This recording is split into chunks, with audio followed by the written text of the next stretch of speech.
Hi friends, ഇന്ന് നമ്മളിവിടെ ഉണ്ടാക്കാൻ പോകുന്നത് പണ്ടൊക്കെ അമ്മമാരെപ്പോഴും ഉണ്ടാക്കിക്കൊണ്ടിരിക്കുന്ന ഒരു ചമ്മന്തിപ്പൊടിയാണ്.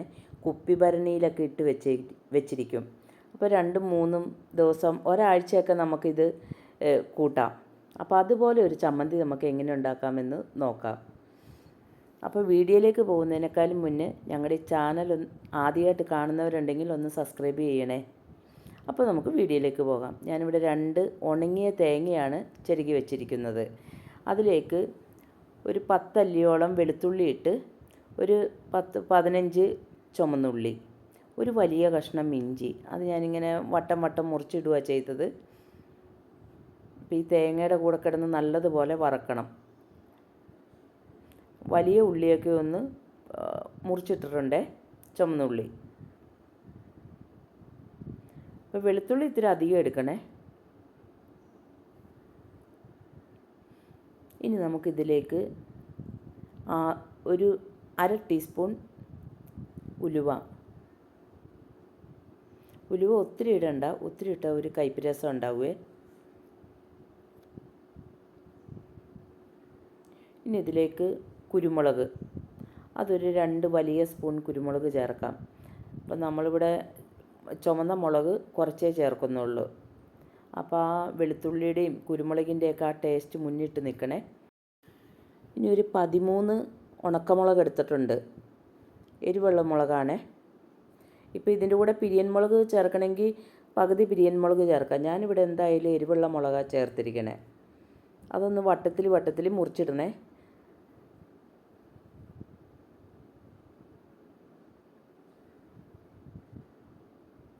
ഇതുപോലെ മുറിച്ചിടണം.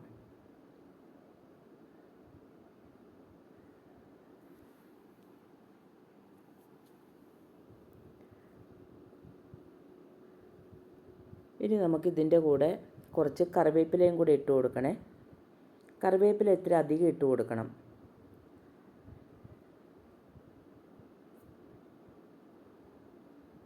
ഇത്തിരി അധികം കറിവേപ്പില വേണേ. അതൊന്ന് ഉതിർത്തി ഇട്ട് കൊടുക്കാം.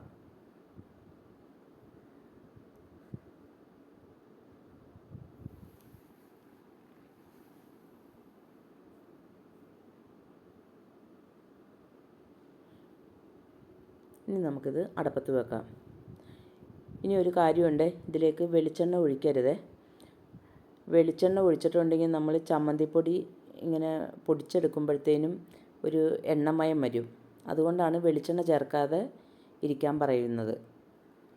എന്നിട്ട് ഒന്ന് ചൂടായി കഴിയുമ്പോഴത്തേനും തീ ഒന്ന് കുറച്ചിട്ടിട്ട് വേണേ ഇളക്കി കൊടുക്കാനായിട്ട്, അടിക്കൊന്നും പിടിക്കാതെ. ഞാനിപ്പോൾ ഇതൊരു 2 വലിയ തേങ്ങയുണ്ട്, നല്ല പോലെ ഉണങ്ങിയ തേങ്ങയായിരുന്നു. ഉണങ്ങിയ തേങ്ങയാകുമ്പോഴത്തേനും കൂടുതലൊന്നും അടിക്ക് പിടിക്കില്ല. പച്ചത്തേങ്ങയാകുമ്പോൾ അടിക്ക് പിടിക്കും, വെളിച്ചെണ്ണ ഒഴിക്കേണ്ട വരും. ഇപ്പം ഞാനിതിലൊരു നാരങ്ങ വലിപ്പത്തിൽ വാളംപുളി എടുത്തിട്ടുണ്ട്. അത് നമുക്കൊന്നിങ്ങനെ വിടർത്തി ഈ തേങ്ങയിലേക്ക് ഇട്ട് കൊടുക്കാം. അപ്പോൾ ആ പുളിയൊക്കെ നല്ലതുപോലെ ഒന്ന് കിടന്ന് വേവും. എന്നിട്ട് നല്ല പോലെ ഇളക്കി കൊടുക്കണം.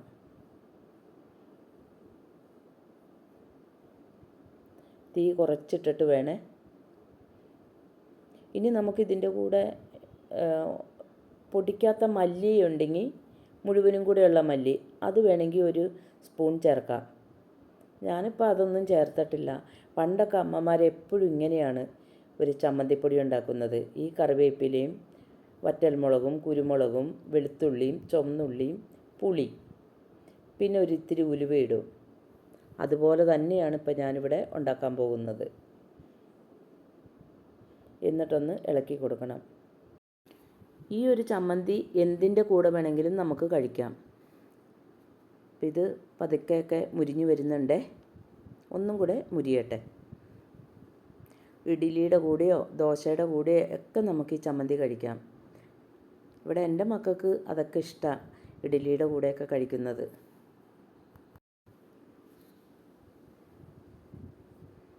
നല്ല പോലെ ഇളക്കി കൊടുക്കണേ, അടിക്കൊന്നും പിടിക്കരുത്.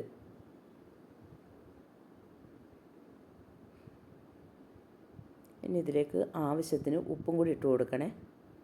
അപ്പോൾ എല്ലായിടത്തും അങ്ങോട്ട് മിക്സ് ആവും. ഉപ്പ് കുറച്ചിട്ടാൽ മതി, വേണമെന്നുണ്ടെങ്കിൽ പിന്നീട് ഇട്ട് കൊടുക്കാം.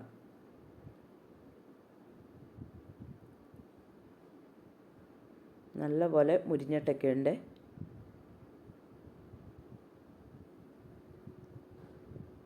ഇനി നമുക്കിത് തീ ഓഫാക്കി ഇടണേ. അപ്പോൾ ഇതിൻ്റെ ചൂടാറിയിട്ട് വേണേ, ഇതിപ്പോൾ ഇതിൻ്റെ ചൂടൊക്കെ ആറിയിട്ടുണ്ട്. ഞാനിപ്പോൾ വലിയ ജാറിലേക്കാണ് ഇട്ട് കൊടുത്തത് ആദ്യമേ. അപ്പോൾ ശരിക്കും അങ്ങോട്ട് പൊടിഞ്ഞില്ല. അപ്പോൾ ഞാൻ പിന്നെ അത് മാറ്റിയിട്ട് മിക്സിയുടെ ചെറിയ ജാറിലേക്ക് ഇട്ട് കൊടുത്ത്, അത് കുറച്ചായിട്ട് ഇട്ട് പൊടിച്ചെടുത്തു. അപ്പം ഞാൻ ഒരുമിച്ച് പൊടിക്കാമെന്ന് ഓർത്താണ് ഇങ്ങനെ ഇട്ടത്. അപ്പം അത് ശരിയായില്ല, മൊത്തമായിട്ട് ശരിക്കും അങ്ങ് പൊടിഞ്ഞില്ല. അപ്പം ഞാൻ പിന്നെ അത് മാറ്റിയിട്ട് ചെറിയ ജാറിലേക്കിട്ട്, അപ്പോൾ നല്ല പോലെ പൊടിഞ്ഞു കിട്ടി. കണ്ടു, ഒട്ടും കട്ടയും ഒന്നുമില്ലാതെ നല്ല പോലെ പൊടിഞ്ഞിട്ടുണ്ട്.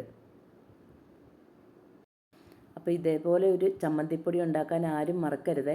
അപ്പോൾ നമുക്ക് എന്തിൻ്റെ കൂടെ വേണമെങ്കിലും ഇത് നമുക്ക് കഴിക്കാം. അപ്പത്തിൻ്റെയോ ദോശയുടെയോ ചോറിൻ്റെയും ഒക്കെ കൂടെ നമുക്കിത് കഴിക്കാം. അപ്പോൾ എല്ലാവരും ഇതേപോലെ ഒന്ന് ഉണ്ടാക്കി നോക്കിയിട്ട് അഭിപ്രായം പറയാനും മടിക്കരുതേ. അപ്പോൾ വീഡിയോ ഇഷ്ടപ്പെട്ടെങ്കിൽ ലൈക്ക് ചെയ്യാനും, അതേപോലെ ആദ്യമായിട്ട് കാണുന്നവരുണ്ടെങ്കിൽ ഒന്ന് സബ്സ്ക്രൈബ് ചെയ്യാനും മറക്കരുതേ. നിങ്ങളുടെ സന്തോഷമാണ് ഞങ്ങളുടെ സപ്പോർട്ട്.